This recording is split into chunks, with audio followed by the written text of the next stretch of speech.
Sí, estamos muy serios acá porque antes de entrar al aire usted sabe que estamos con nuestro profesor predilecto, el profesor don Alejandro González, que siempre nos trae sus historias. ¿Cómo está, Alejandro? Bienvenido. Muchas gracias, Hassan. Hola a todos, ¿cómo están? Oiga, usted es un hombre pero un hombre de las comunicaciones, porque ustedes también tienen un programa en la radio mía, en la 80 Sí, pues no sé, en la radio tuya tengo un no, aquí está la radio sur, pero la radio mía es a la de Seguel, pues ahí, sí. 89.3.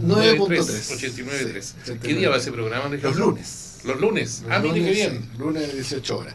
Mire qué bien. Sí. ¿Y ahí vas con quién? Con Francisco Muñoz. Francisco Muñoz. Sí. ¿De qué hablan ahí? De todo un poco, en realidad. Es el más misceláneo. Me imagino, sí, me imagino. ¿No? Aquí nos concentramos en la historia misma. Claro, porque es que acá tú tienes ya gente que habla otros temas, claro. Entonces, ¿para qué nos vamos a meter para allá? No, en esos temas propios. Claro, entonces, justamente no había quien hablar historia acá, entonces, vengo yo a hablar de historia para... Alejandro González y sus historias. A propósito de historia, hablando de historia, sí, no podemos obviar ¿ya?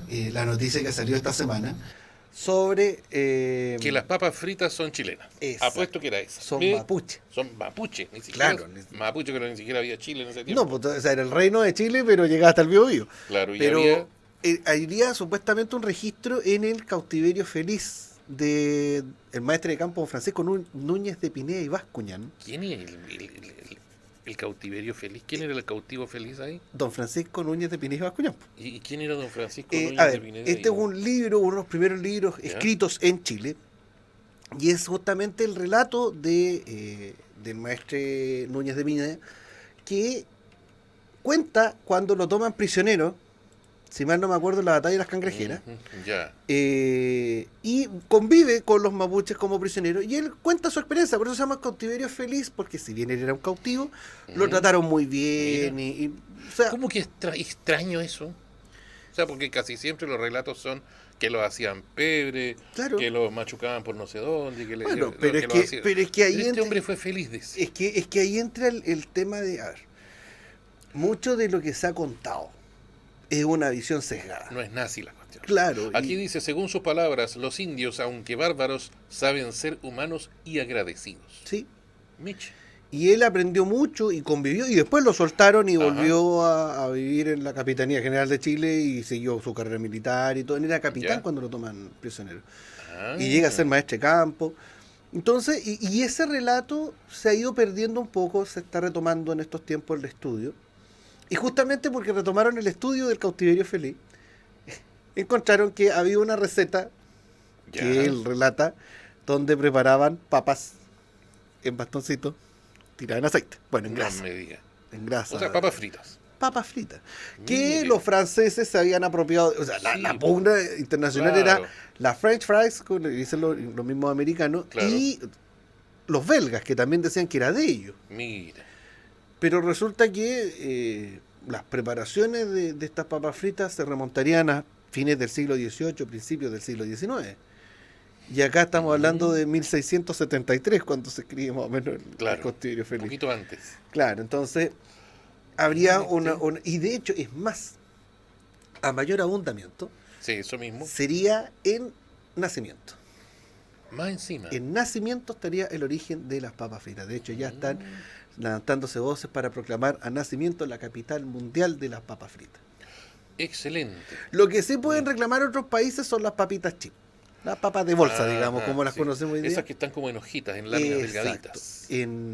Como las Pringles, que son un paraboloide hiperbólico. Claro, eso le da su fuerza. Claro. La resistencia misma. Exactamente.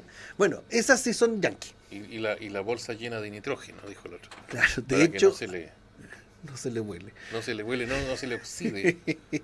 Para que no se le oxide. Esas tienen origen en Estados Unidos y son, cuenta la historia, de que es producto de un tipo mañoso, en el fondo una pataleta. Ya, un José Miguel, digo cualquiera. Claro. Ya. George Crumb, que era un cocinero afrodescendiente, para no... Claro, para que no se diga que era... La N-word, porque si no después YouTube nos baja el... Claro, se puede decir que era intensamente tostado. Claro. Él trabajaba en un restaurante en Saratoga Springs, en Nueva York, y por ahí por 1850 aproximadamente, habría llegado un cliente al restaurante y habría pedido papas fritas. Ya. Y George Crumb preparó los bastoncitos y se las mandó, las saló, las mandó. Y se las mandaron de vuelta diciendo que las papas estaban muy blandas y con poca sal.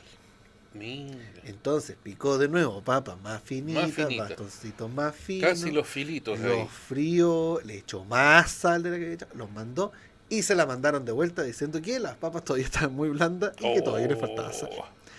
Ya como a la quinta vez, ya pescó un rallador, digamos, un laminador, y empezó a laminar las papas. En hojitas, en hojuelas, y claro.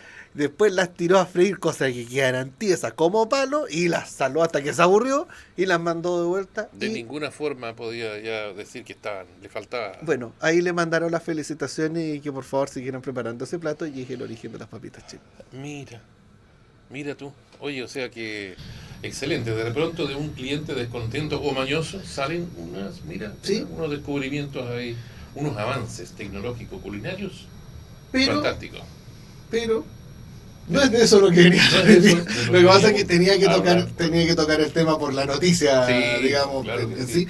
Pero hoy día yo lo que traigo a colación es, porque hoy es 13 de diciembre, y el 13 de diciembre es la festividad de Santa Lucía. Una mártir dentro del ¿cómo se llama? Del santuario católico. Pero no vengo a hablar precisamente de la santa. No, tampoco era eso. Pero sí vamos a colgarnos de la santa para hablar de el Cerro Santa Lucía.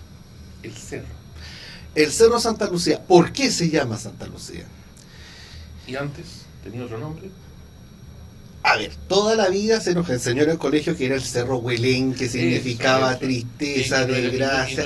Todavía no han aparecido nuevas investigaciones que dicen que en realidad a lo mejor o era otro nombre. O era otro cerro.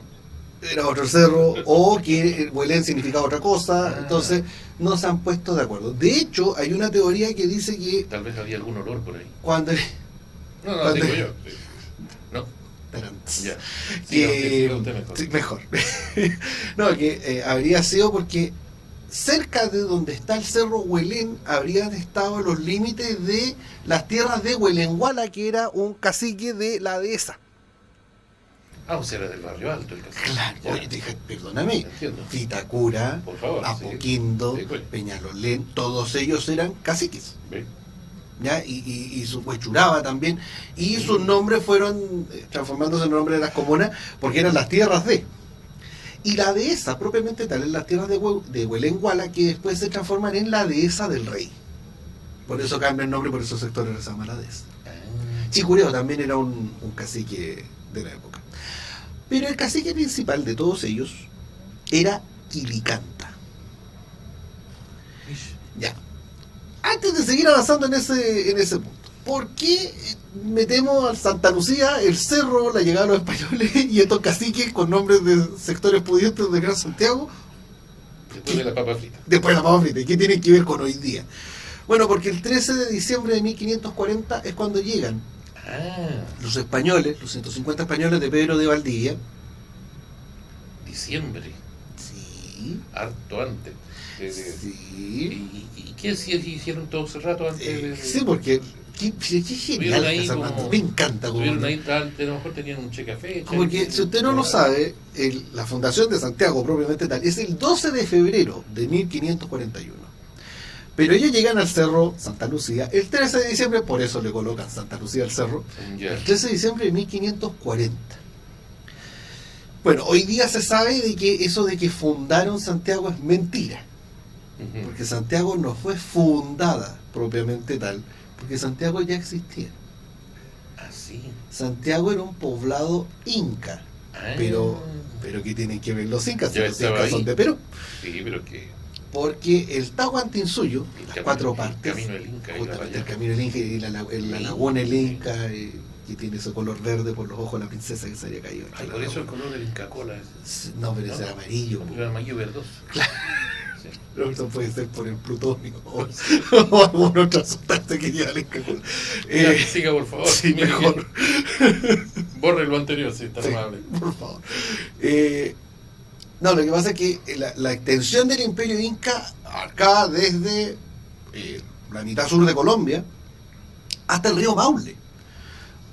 pocos años antes de la llegada de los españoles a América, Huayna Cápac, Inca, habría expandido el imperio y habría logrado conquistar hasta el río Maule, conquistando a los picunches, a los diaguitas, a los atacameños, y habría sido detenido en el Maule por los mapuche, comillas, porque picunche eran mapuche.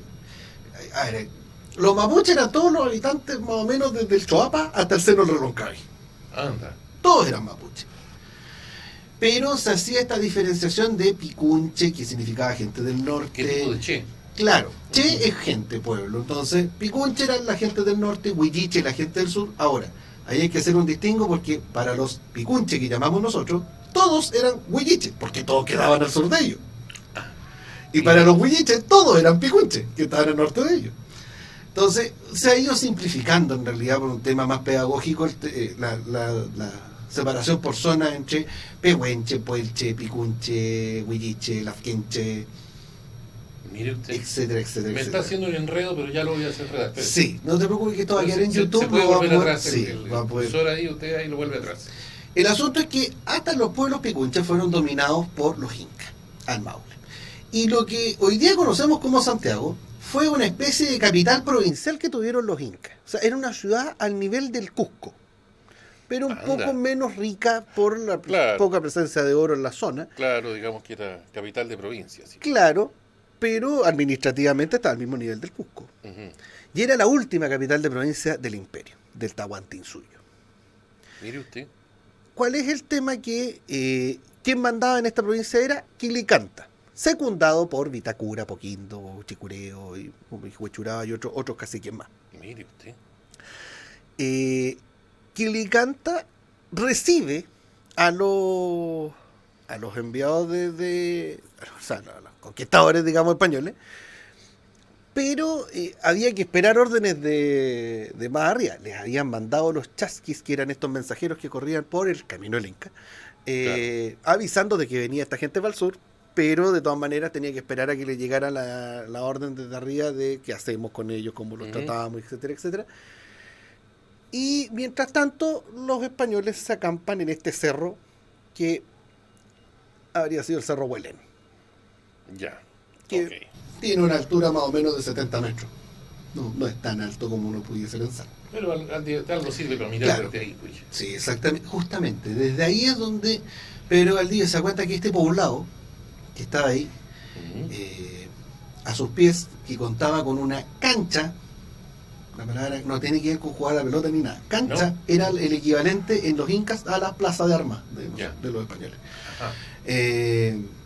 Tenía la cancha. Entonces, es un pueblo totalmente estructurado. Entonces dice: es totalito aquí. Acá llegamos y tenemos el punto.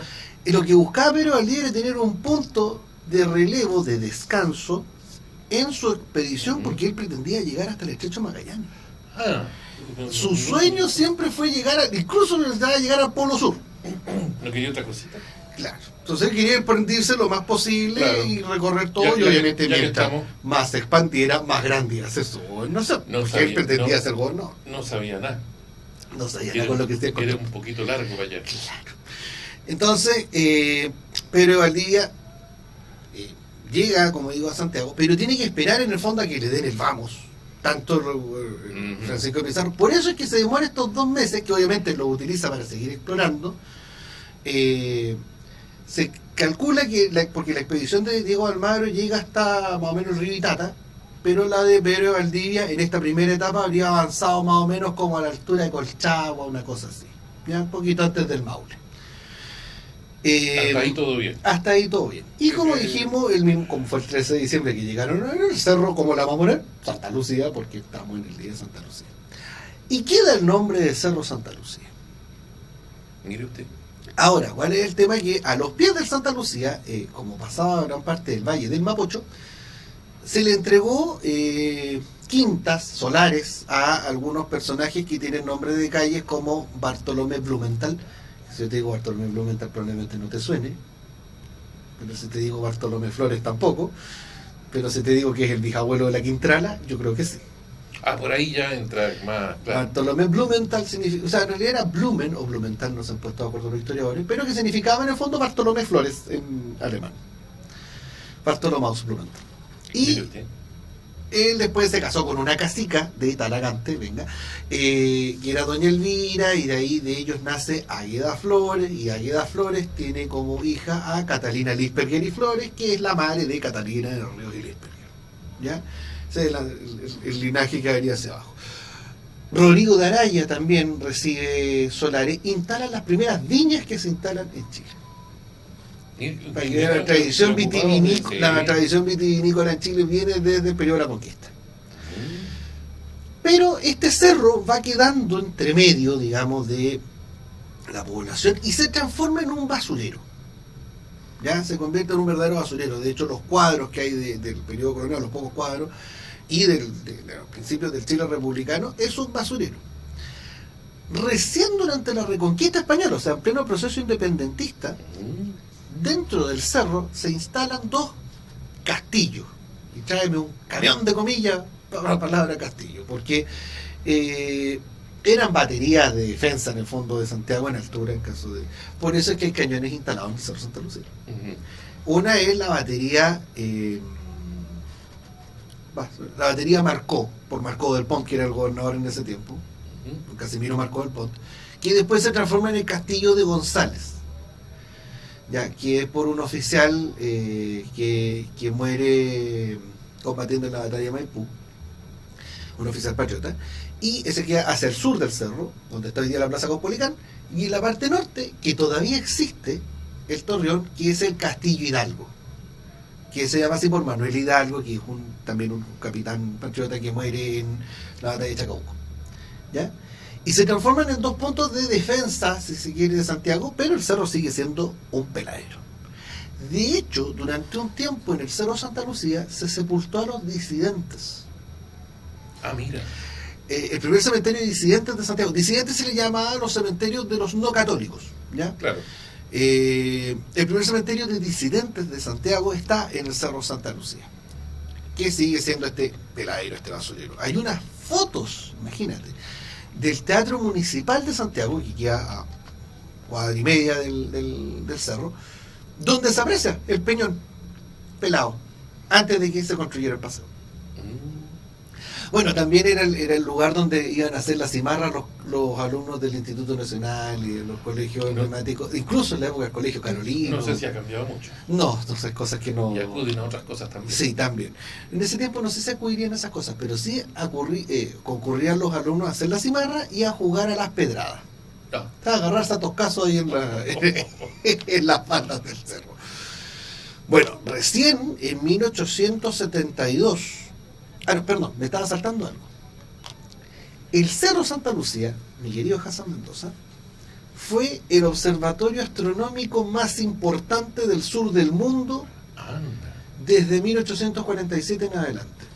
El de mayor actividad, que fue el observatorio astronómico que tuvo la Armada de Estados Unidos, con James Gilliam, que es un capitán de marina y astrónomo, que pide permiso, autorización a nombre del gobierno norteamericano al gobierno de Chile para poder instalarse en el cerro, porque en ese tiempo el cielo de Santiago era diáfano. Claro, todavía. Y por la ubicación del cerro, cerca de una ciudad, era muy propicio para tener un observatorio astronómico, y por muchas décadas funcionó el mayor observatorio astronómico del sur del mundo, antes del Tololo y todo eso que tenemos hoy día. Bueno, fuera de esta estación no había ningún otro edificio de estos castillos, de los cuales el Castillo González desapareció con los años, y de hecho hoy día es una plazoleta. El Castillo Hidalgo se conserva. Aparece la figura de Benjamín Vicuña Maquena, el escritor, el de la avenida del sector sur de Los Ángeles, claro, que a la vez era político destacado y es nombrado en 1872 intendente de Santiago. La nominación de Vicuña Maquena como intendente fue literalmente para que no enchisma. por favor. Así como suena. Fue porque él era político del Partido Liberal de gobierno, y el presidente del Partido Liberal era Federico Razzoli Zañartu, y era, entre comillas, rival político de Vicuña Maquena, porque cachaba que Vicuña Maquena se le iba a meter como candidato presidencial por los palos. Y él tenía su candidato, que era Aníbal Pinto, que de hecho es el candidato después. Entonces, ¿cómo frenamos a Vicuña Maquena? Nombrémoslo intendente, que haga lo que quiera y gaste su energía en eso y no se siga metiendo en política. Cosa que no pasó porque efectivamente Vicuña Maquena logró tanto como intendente en 3-4 años que estuvo en la intendencia, que se transformó en el primero en el mejor intendente de la historia de Santiago. Segundo, también fue candidato presidencial, a pesar de que trataron de torpedearlo, terminó llegando igual a la papeleta, pero por los amaños políticos no logró ser electo. Pudo haber sido presidente de Chile por su labor en la intendencia, y la obra principal como herencia, digamos, que deja es el paseo del Cerro Santa Lucía. Es eliminar este basural, foco de delincuencia, foco de infecciones, etcétera, etcétera, y construir un paseo, ya que Santiago estaba quedando como la aldea gigante. De hecho, en Buenos Aires a Santiago lo conocían como la aldea gigante. Mira. Porque era la capital de Chile, pero enraizado en la colonia no había un avance arquitectónico, urbanístico, y este paseo viene a entregar eso. El torreón del Castillo Hidalgo se conserva y se mantiene como una especie de museo del coloniaje. Se conservan los cañones, se establece esa tradición que hasta no mucho perdurada del cañonazo a las 12 para avisar el mediodía en Santiago. Se construye este paseo, se importan estatuas. Vicuña Maquena quedó arruinado económicamente, total y absolutamente arruinado por lo que significa la construcción del Cerro Santa Lucía. Gran parte de lo que hay ahí lo pagó de su bolsillo, porque la intendencia no tenía mayores recursos, pero él se obsesiona con este proyecto y lo logra finalizar en plazo récord.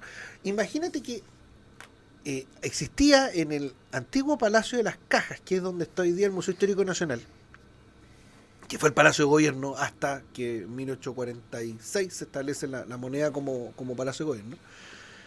Había un escudo español labrado en piedra, que es una de las esculturas más antiguas hechas en Chile, porque le hizo un escultor chileno, que era Ignacio Andí Varela. Y esa piedra estaba botada. No, estamos re bien, Y Vicuña Maquena la rescata y la instala en el ¿cómo es que se llama? En el cerro, como un recuerdo de como les decía, del pasado colonial. Y dentro de las curiosidades que hay en el cerro, y esto me lo quiero permitir leer, porque a ver. Estoy buscando por ahí. En el Cerro Santa Lucía hay un monolito de piedra que tiene un escrito de Pedro de Valdivia, de una de las cartas que le habría mandado a Carlos V de Alemania, a Carlos I de España, que era el rey emperador, el patrón de fondo, y donde nosotros podríamos establecer de que Pedro de Valdivia fue el primer director de Cernatur que tuvo Chile. Porque realmente, o sea, la fantasía, porque es totalmente fantástico lo que cuenta. La descripción sí, que hace pero te la vende, pero extraordinario. Claro. Mira, este trocito está puesto en piedra, como les digo, está en el Cerro Santa Lucía, todavía existe en este monolito. Lo voy a leer con el... Y dice más o menos así. Con la escritura original, en el castellano antiguo. Y para que haga saber a los mercaderes y gentes que se quiesen venir a avecindar, que vengan. Porque esta tierra es tal que para vivir en ella y perpetuarse no la hay mejor en el mundo. Dígolo porque es muy llana, sanísima, de mucho contento. Tiene 4 meses de invierno, no más que ellos, si no es cuando hace cuarto la luna, que llueve un día o 2. Todos los demás hacen tan lindos soles que no hay para qué llegarse al fuego.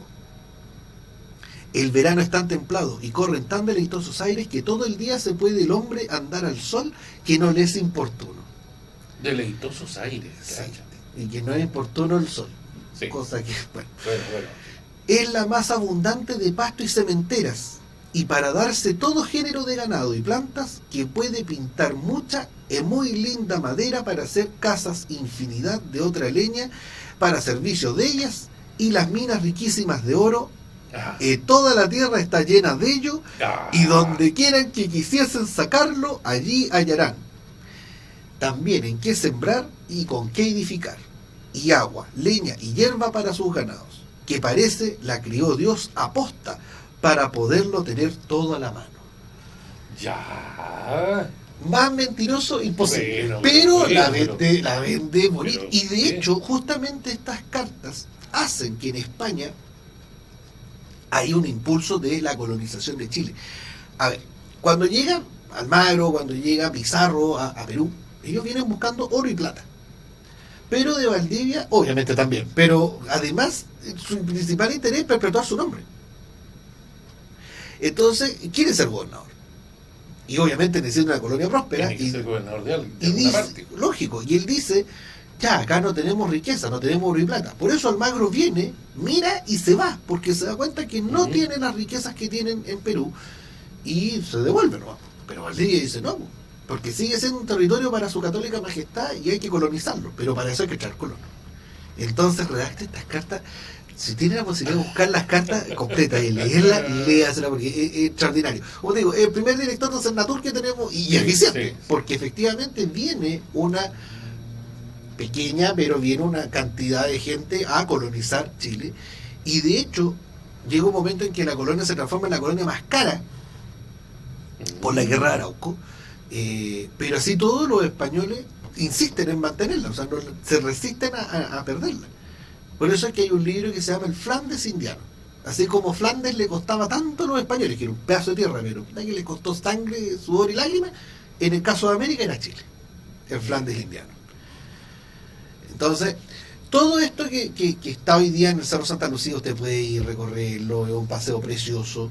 De a poco tuvo un pequeño periodo donde estaba un poco a mal caer, pero ya está recuperándose de nuevo en su esplendor, que era, como digo, este cerro, y que hoy día ya sabemos se llama Santa Lucía porque el 13 de diciembre de 1540 Pedro de Valdivia y sus hombres repostaron ahí durante 2 meses antes de poder seguir la conquista y colonización de Chile. ¿Qué le parece? Con eso hemos quedado más que bañados. Yo sé que mandé mucho nombre, pero no, como pero usted sabe, esto queda en YouTube, lo puede ir viendo, pausando. Lo puede ir revisando de a poquito, claro. puede ir buscando las referencias en internet también. También, para irlo pausando y buscando, para que vea, puede contrastar si lo que yo dije es cierto o no. Puede ponerme en duda, puede mandarme los comentarios también si usted piensa eso. Si usted opina que no es así, también puede mandar los comentarios. Exactamente. Muchísimas gracias. Gracias a ti, mi querido Hassan, gracias a todos ustedes. Nos vemos la próxima semana. A ver qué vamos a traer. Hasta la próxima. Chao, chao. Buena.